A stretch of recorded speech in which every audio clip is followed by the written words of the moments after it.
manos de Dios estoy. Nada me quita el sueño, nada me atormenta. En las manos de Él, dependiendo completamente de sus fuerzas. Al futuro no temeré, al amparo de Dios me siento bien seguro. En las manos de Él no hay problemas que me hagan sentir en apuros. Cuida de mí. La palabra de Dios es viva y eficaz y más cortante que toda espada de dos filos, y penetra hasta partir el alma y el espíritu, las coyunturas y los tuétanos, y discierne los pensamientos y las intenciones del corazón, y no hay cosa creada que no sea manifiesta en su presencia.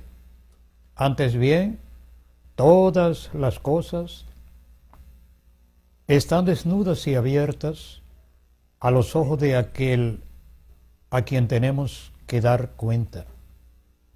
Hebreos capítulo 4. Iglesia del Señor, hermanos amados, este es su espacio de Biblia pura. Nos regocijamos en Dios porque consideramos un privilegio poder compartir la comunión del Señor a través de sus santas palabras.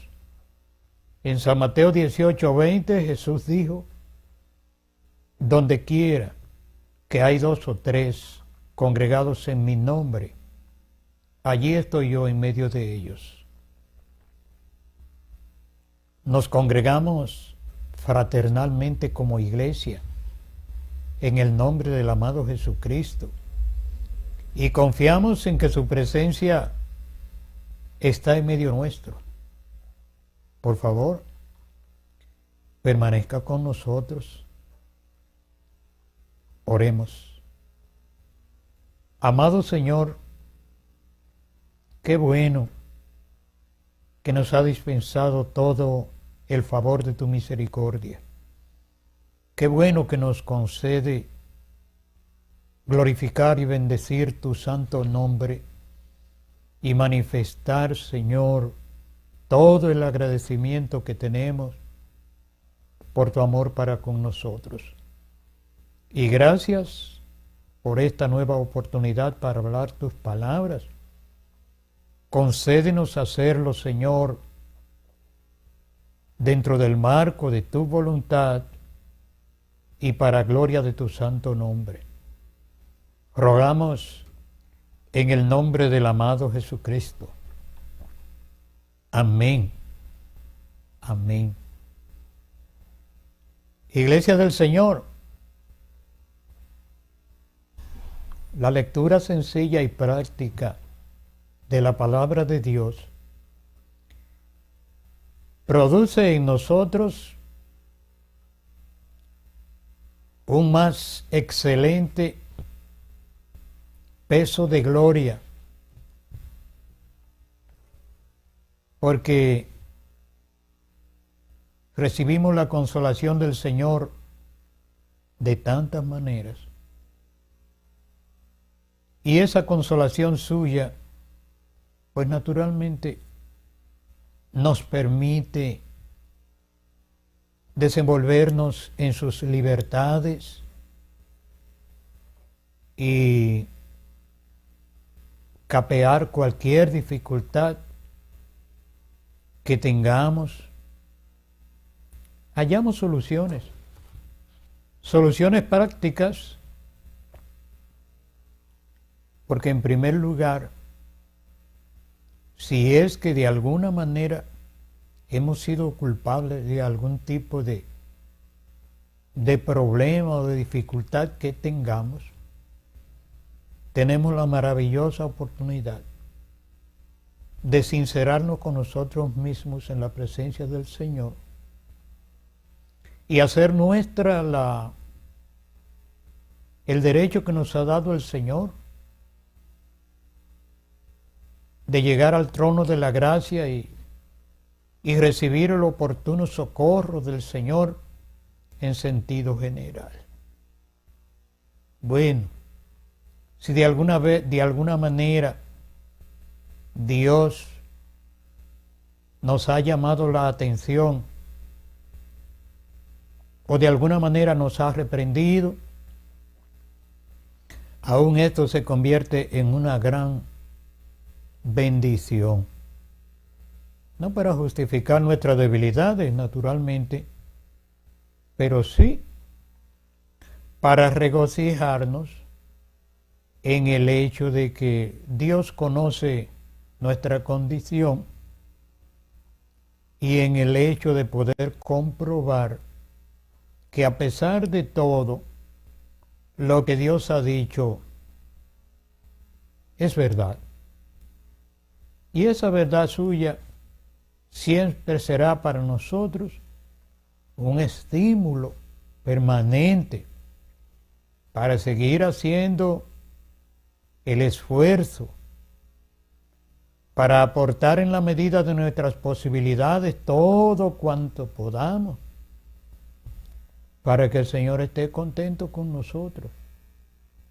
Porque si Él está contento con nosotros, porque nosotros estamos haciendo las cosas como Él ha dicho que las hagamos, entonces nosotros vamos a estar en bendición y vamos a disfrutar de esa amabilidad y buen trato suyo en sentido general. Y qué bueno. En primer lugar, a título personal, de Él a nosotros, de nosotros a Él. Pero eso también va a producir la libertad para compartir esa realidad colectivamente. Y qué bueno que yo pueda entender que necesito tener comunión auténtica con mi Señor, naturalmente para poderla compartir con los otros, para poder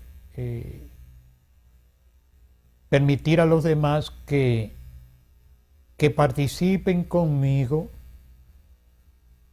de la gran bendición que Dios manifiesta en mi vida de una manera tan diversificada, con el perdón, con la tolerancia, con la misericordia, con la colaboración, con el reconocimiento y con esas tantas cosas de la gracia de Dios que ni siquiera podemos enumerarlas.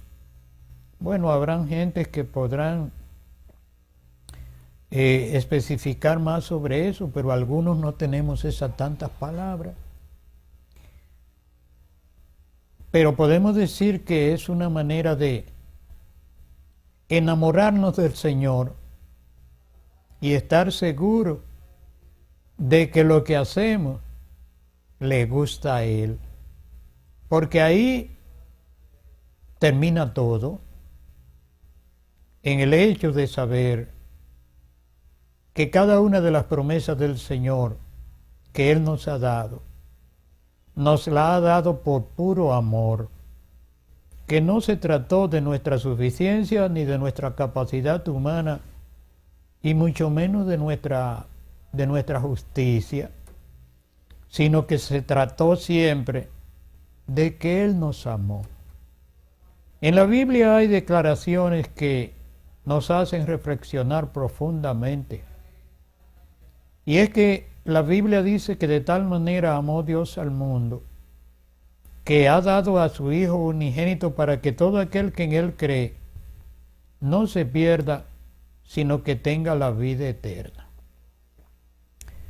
Y precisamente compartíamos una palabra hoy de comunión con una persona muy querida, mi hermana Isabel, y mencionábamos ese versículo, me parece que de San Juan 7:28. Si no es así, me disculpan, no tengo exactamente la referencia, pero sí sé, porque lo leí esta mañana, que alguna gente se le acercaron al Señor para despedirle o decirle o preguntarle al Señor: Señor, ¿qué tenemos nosotros que hacer para poner en obra o en marcha o para realizar la obra de Dios?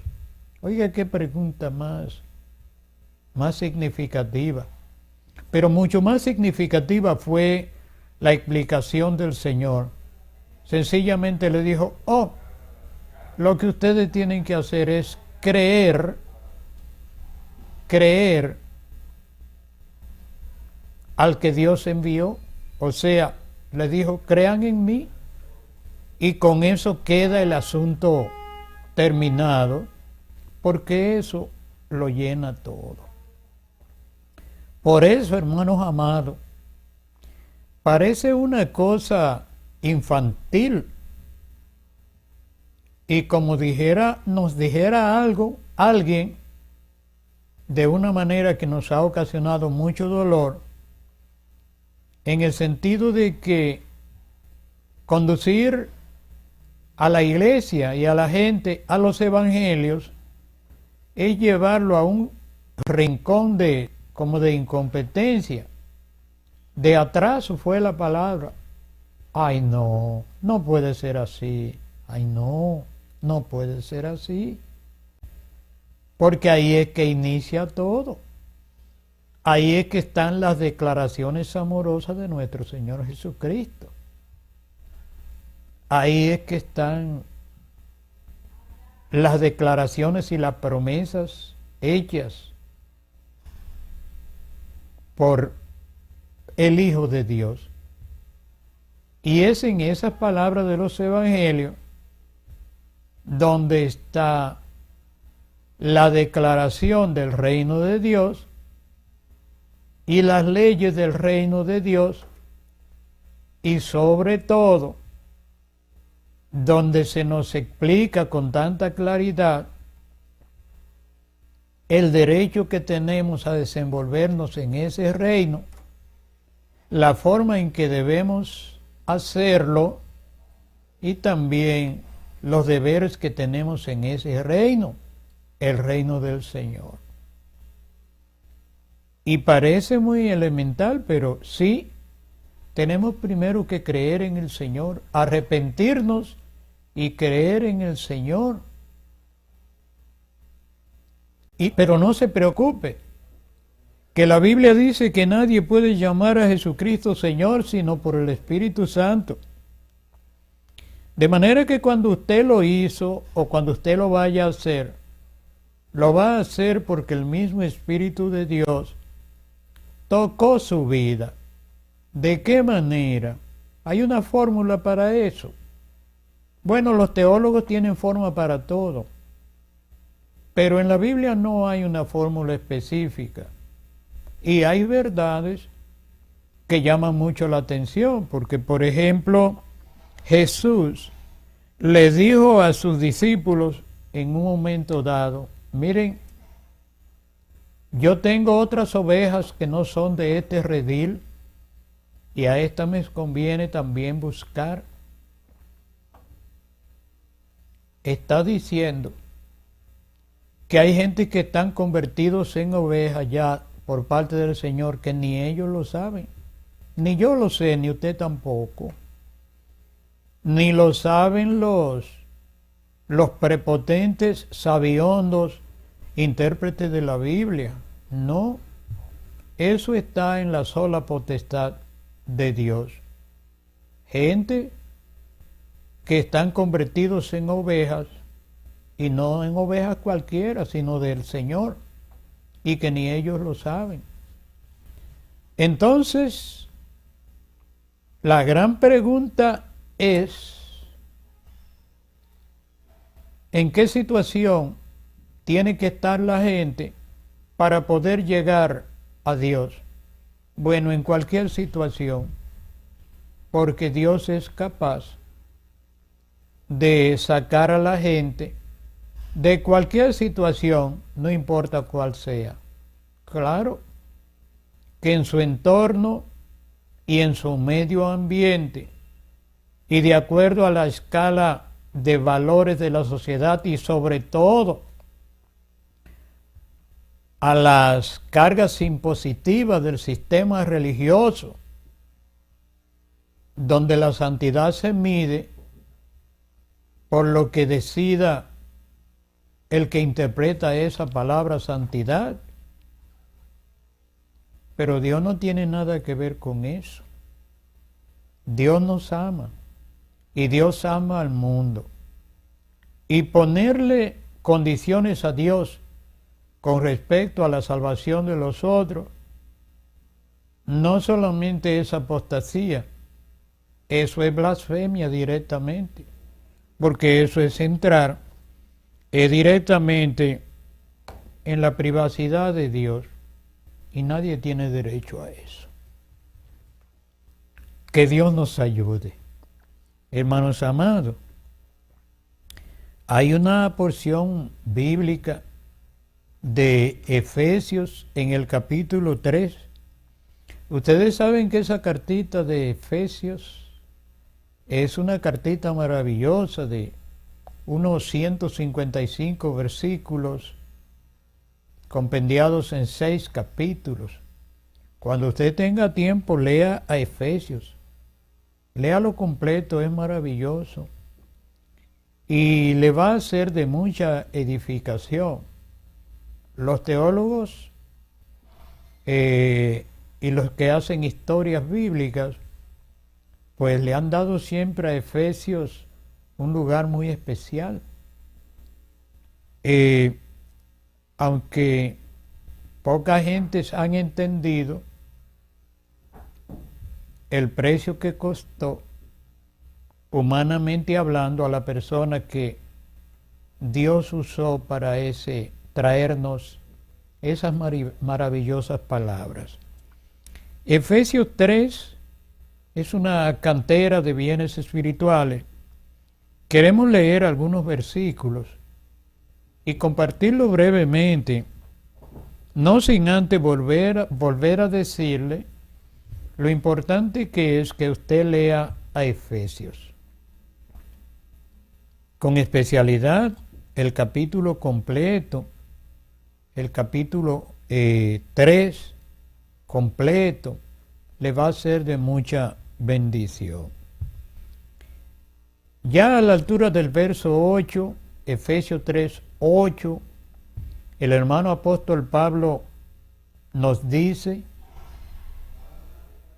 a mí, que soy menos que el más pequeño de todos los santos, me fue dada esta gracia de anunciar entre los gentiles el evangelio de las inescrutables riquezas de Cristo, para que la multiforme sabiduría de Dios sea ahora dada a conocer por medio de la Iglesia a los principados y a las potestades, conforme al propósito eterno que hizo en Cristo Jesús nuestro Señor, en quien tenemos seguridad y acceso con confianza por medio de la fe en Él. Por lo cual pido que no desmayéis por mis tribulaciones por vosotros, las cuales son vuestra gloria. Es muy significativo que en primer lugar el hermano apóstol Pablo hable de su pequeñez para engrandecer al Señor, para resaltar la gloria, el poder y la misericordia de Dios en sentido general, declarándose a sí mismo como el más pequeño de todos los santos. Ustedes recuerdan que el hermano apóstol Pablo siempre habló con pena de esa situación de su vida en que persiguió la iglesia de Dios, persiguió a los hermanos, maltrató a los hermanos, golpeó a los hermanos, algunos los obligó a blasfemar. Ya ustedes conocen esa historia y conocen también que cuando el Señor se le manifestó en el camino de Damasco, lo primero que ese hombre sabia y humildemente hizo fue decirle al Señor, cuando él le preguntó, ¿quién eres tú? Y el Señor le contestó, yo soy Jesús a quien tú persigues.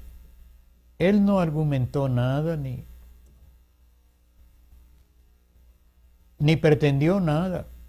Rápidamente dijo, ¿qué tú quieres que yo haga? Eso habría mucho que decir. Porque reconoció plenamente todo lo que era el Señor. No tenemos palabras para poner en los labios de Pablo. Simplemente él preguntó quién era el Señor le dijo y él le contestó, entonces, ¿qué tú quieres que yo haga? Y a partir de ahí, esa fue una experiencia maravillosa que mi hermano apóstol Pablo disfrutó y que además compartió al máximo con el pueblo de Dios, pagando un precio elevadísimo. Todo lo que hemos leído sobre el hermano apóstol Pablo, sabemos que realmente le fue difícil.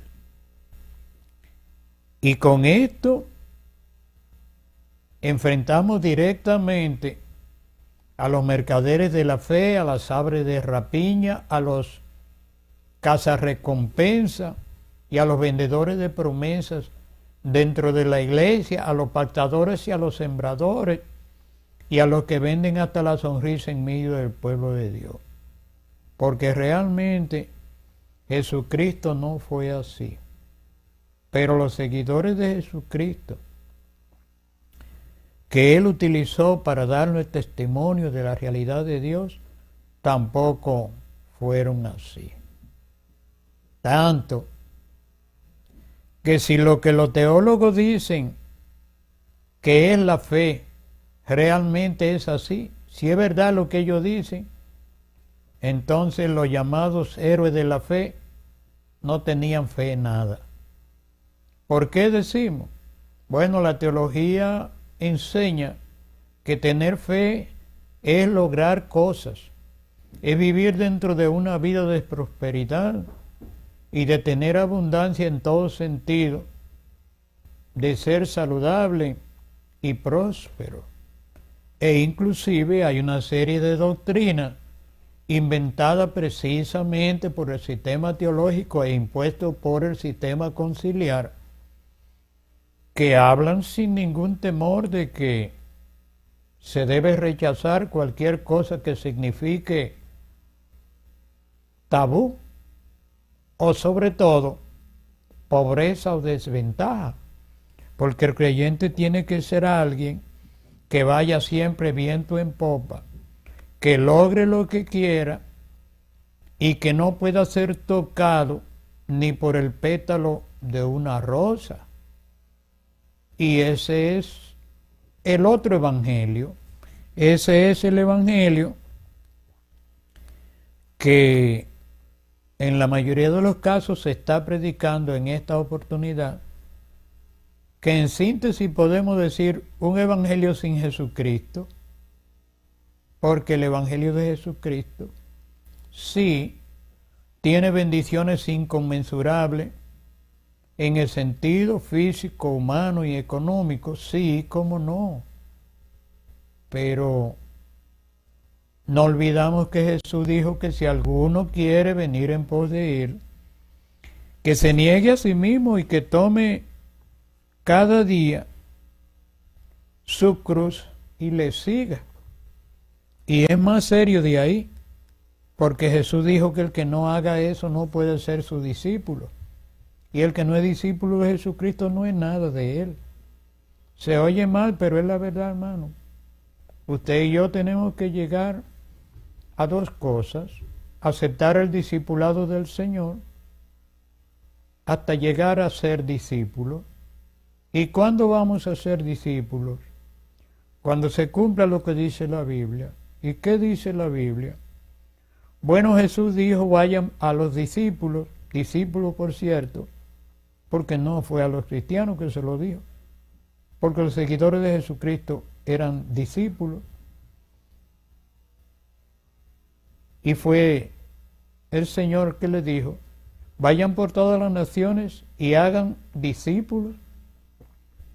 Bautícenlos en el nombre del Padre, del Hijo y del Espíritu Santo y enséñenles a guardar todas las cosas que yo les he mandado a ustedes, todas las cosas que yo os he mandado. Entonces, ¿cuándo yo soy discípulo? Cuando cumplo con eso, me dejo discipular, me dejo bautizar y me dejo enseñar. Hasta que no pueda hacer eso, yo no soy discípulo. Y la gran pregunta es, ¿y entonces cuántos discípulos hay entre la iglesia? Bueno, todos los que hayan cumplido con eso que dijo el dueño del Evangelio. El primer mandamiento directamente a cumplir de que habló el Señor a sus seguidores. Por eso, Iglesia del Señor, en el orden bíblico, nosotros debemos rogar a Dios que nos ayude a permitir que estas palabras se hagan una realidad en nosotros, que no sea la opinión personal de nadie y que no nos entren dentro del laberinto de las aspiraciones humanas, de las vanidades humanas, que no nos entren dentro de este sistema de maldad que se ha convertido en un callejón sin salida. Porque las interpretaciones de la Biblia son absolutamente ilegales, porque lo único que se interpreta en la Biblia son las lenguas del Señor. Y ya Pablo habló bien claro de eso en 1 Corintios capítulo 12 y 14. Y por eso, Iglesia del Señor, nuestra comunión con el Señor y nuestra verdadera situacionalidad en su presencia se realiza cumpliendo con lo que el Señor mandó. Él dijo a sus discípulos, vayan, discipulen, bauticen y enseñen. Entonces, habrá un intervalo, habrá un tiempo, habrá un trabajo, habrá una dedicación, habrá una aceptación, una dedicación del discípulo para hacer a otro discípulo.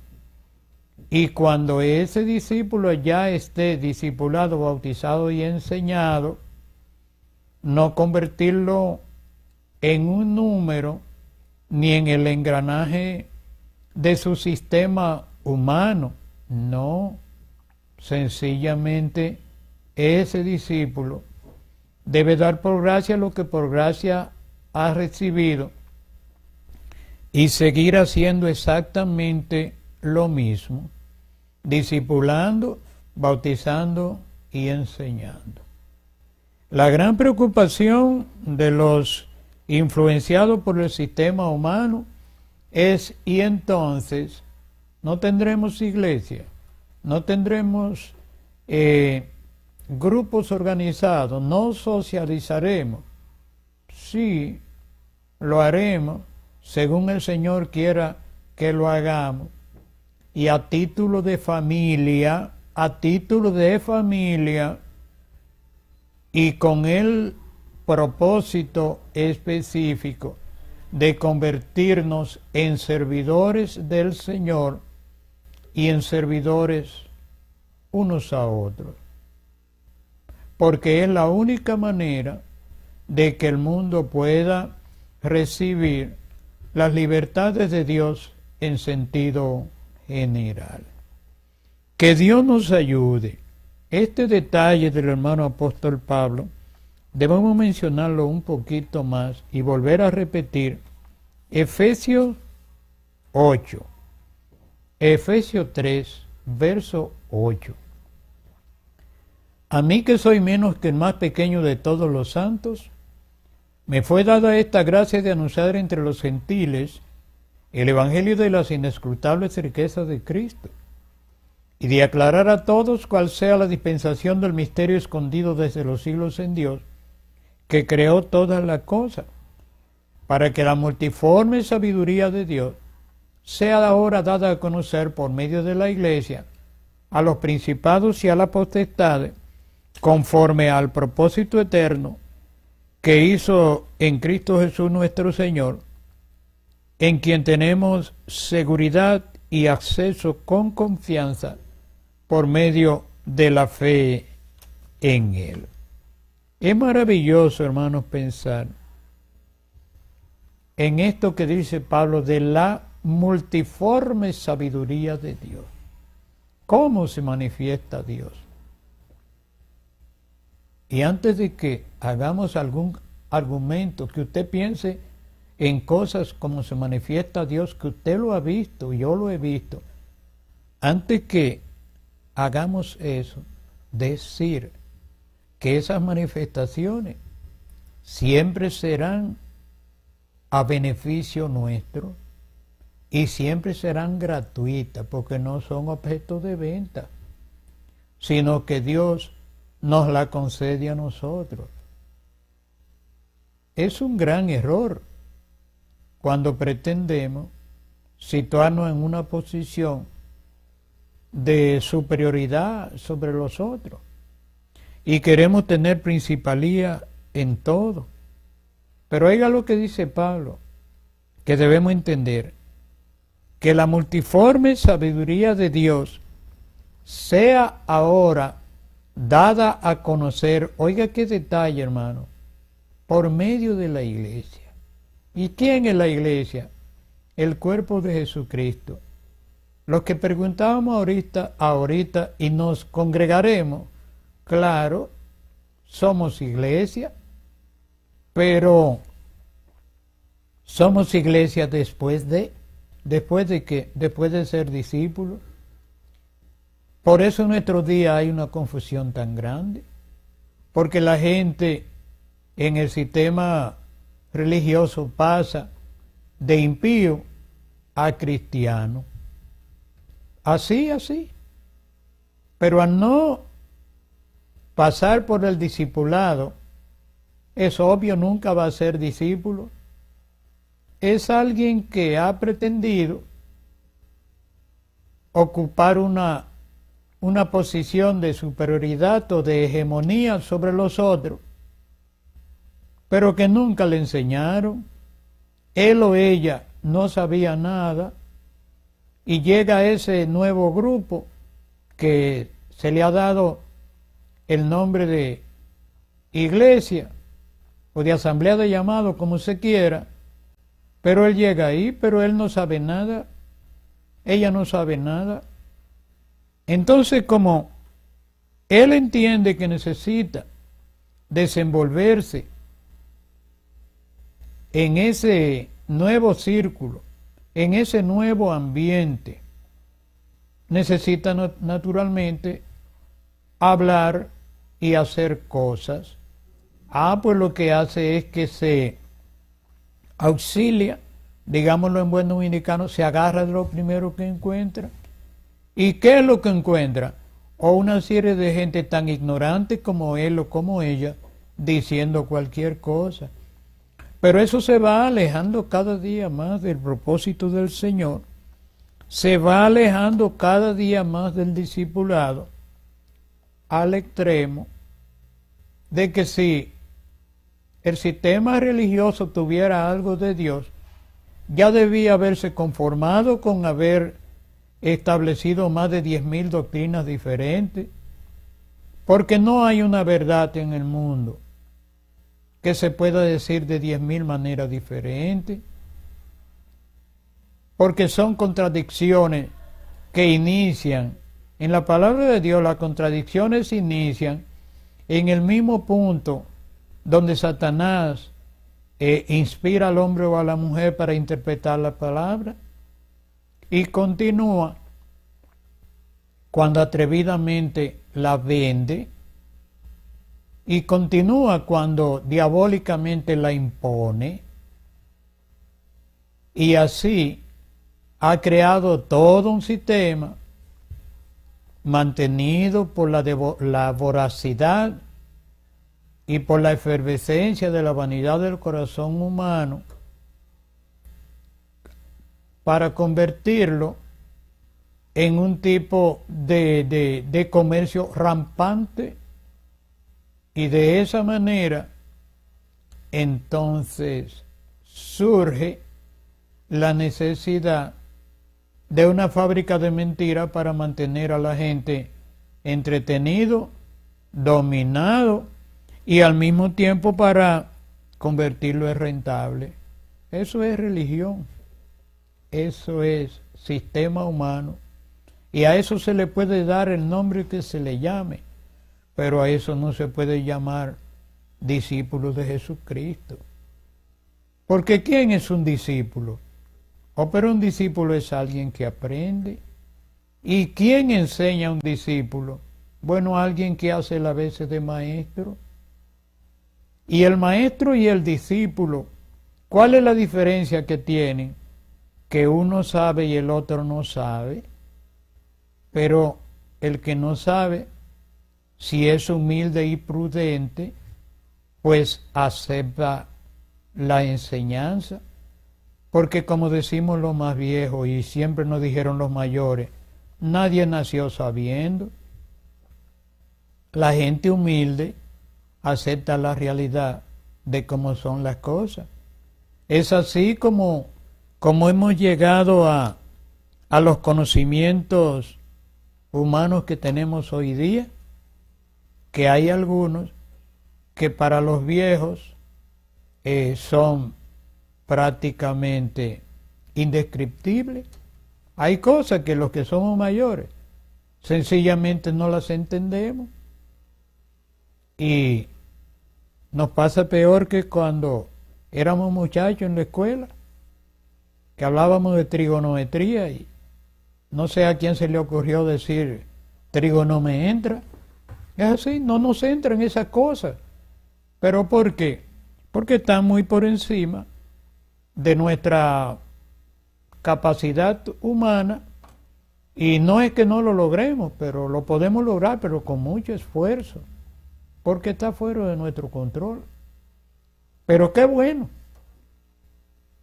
que el Señor no propuso a sus discípulos que inventaran algún tipo de norma, que inventaran una filosofía, que coordinaran una serie de ideas, que se auxiliaran de los conocimientos de los sabios de su tiempo o de anteriores a ellos. No, es que no es tan difícil. Él les dijo, vayan por todas las naciones y hagan discípulos. Y ahí mismo les dijo, bautícenlos, y para que no se les complique la vida, enséñenle a que guarden todo lo que yo mandé. De manera que usted y yo podemos sentirnos muy agradecidos y muy seguros. ¿Por qué? Bueno, porque el dueño del Evangelio nos enseñó a nosotros, a través de alguien, nos enseñó. Bueno, muchos de nosotros no recibimos inicialmente el discipulado, y por eso anduvimos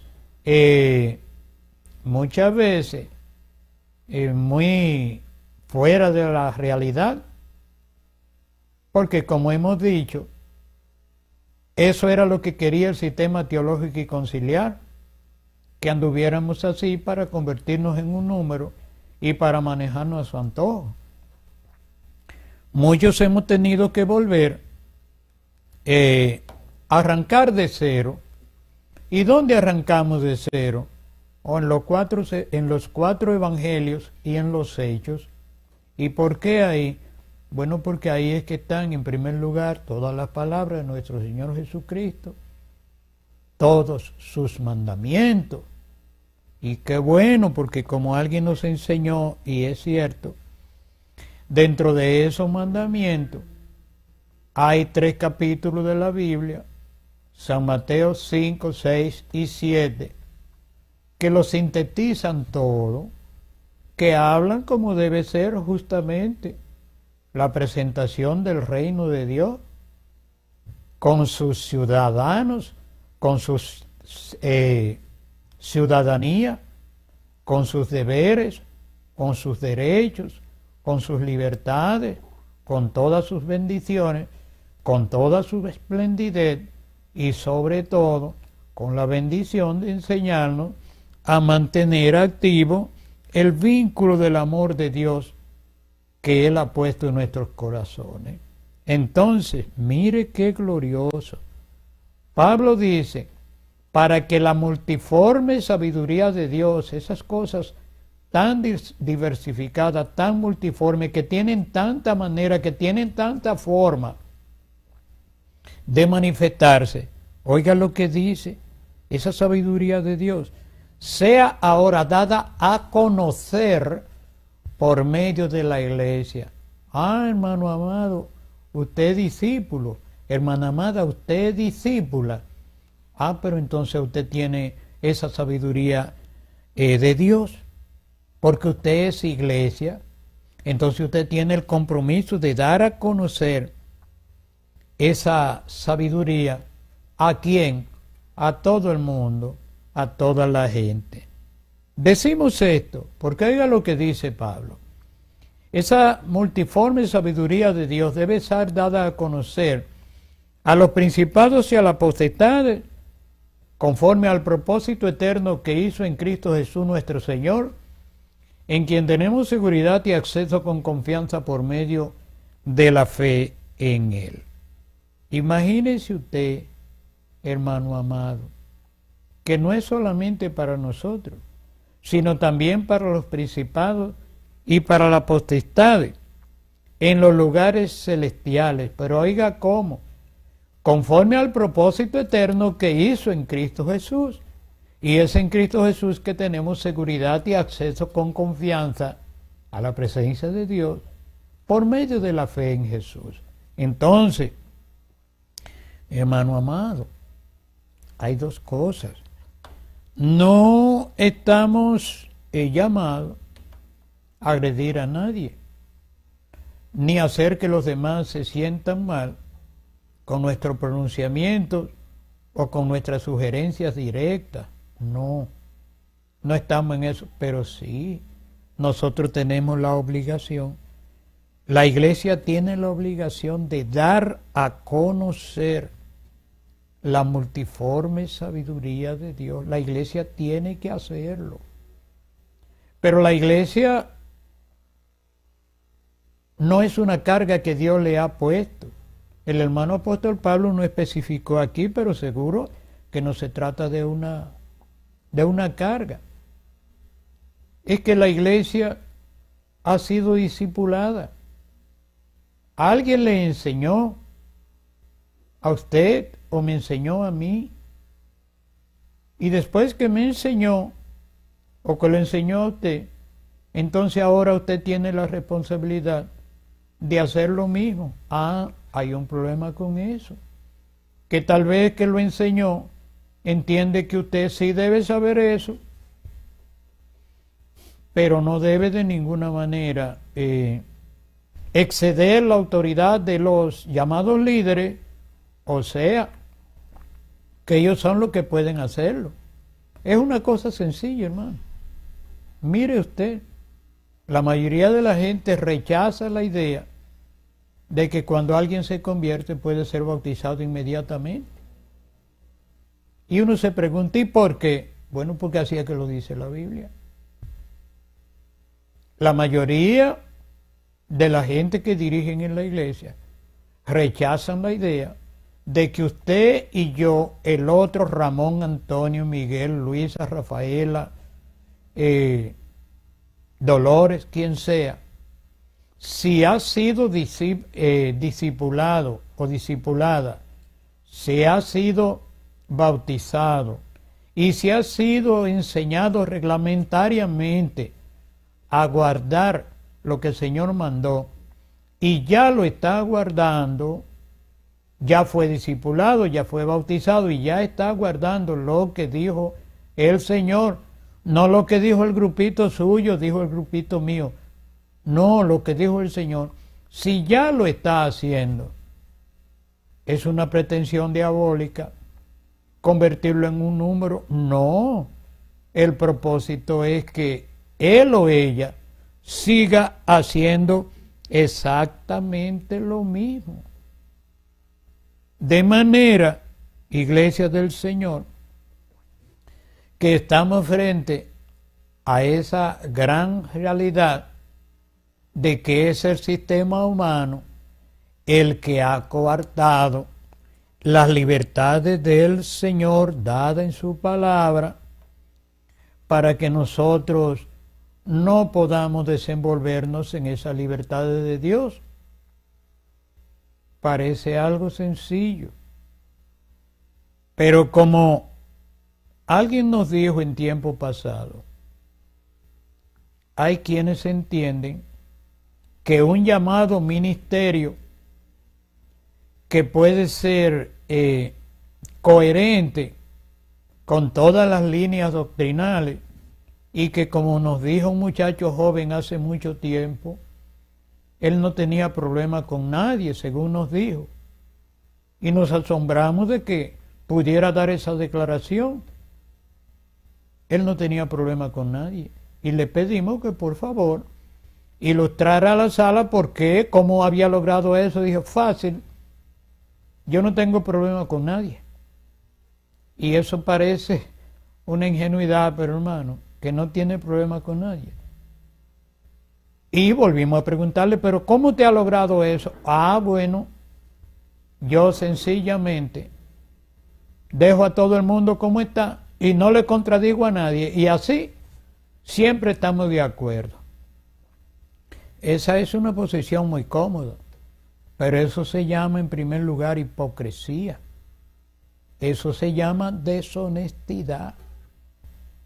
Y la iglesia, sobre todo el predicador moderno y el predicador de oficio, en la mayoría de los casos es influenciado directamente por la hipocresía y por la deshonestidad. Porque si usted sabe que la palabra de Dios dice una cosa de una manera, y usted como iglesia tiene esa responsabilidad, oiga lo que dice Pablo, que la multiforme sabiduría de Dios sea ahora dada a conocer, no por Juancito el caminador, ni por Andrés el sabio. No, Pablo dice, por medio de la iglesia. Y usted es iglesia. Hermano amado, usted es iglesia. Hermana amada, usted es iglesia. Pues mire, si usted es iglesia, si yo soy iglesia, tenemos el compromiso de dar a conocer la multiforme sabiduría de Dios.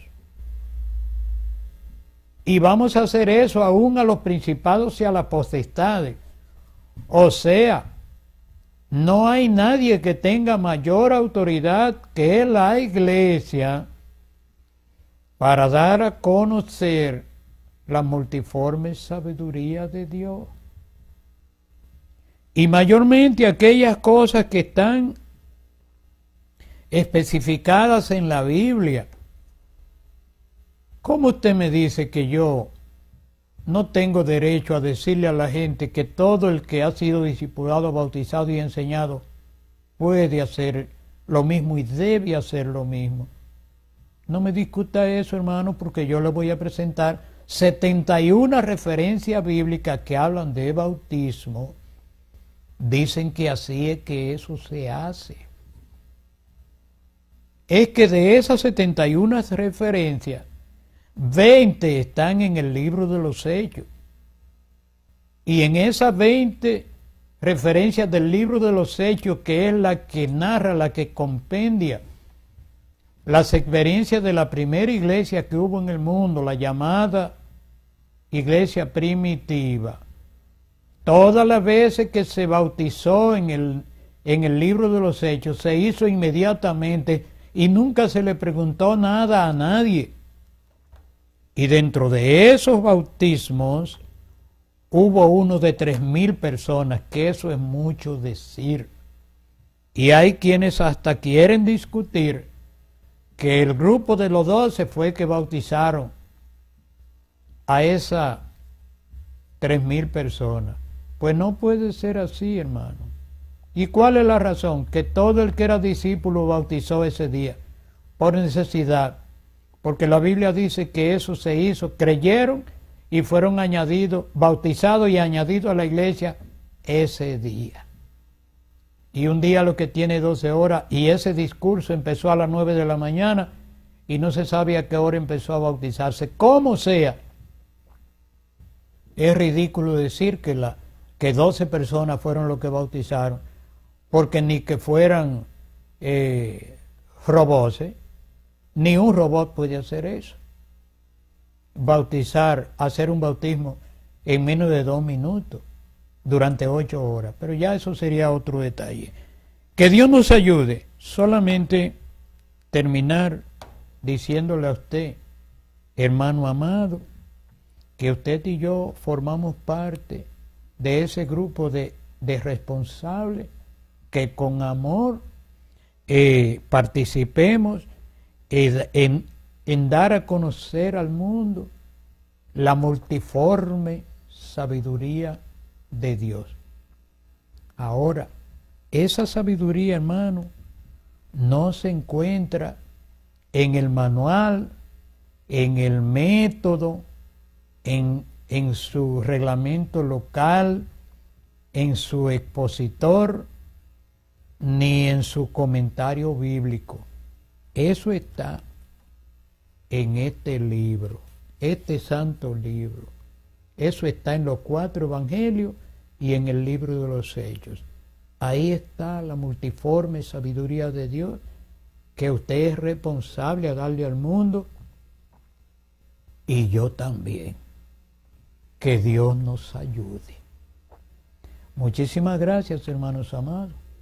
Mañana, si el Señor lo permite, volveremos de nuevo con Biblia pura. Hasta mañana. Dios le bendiga.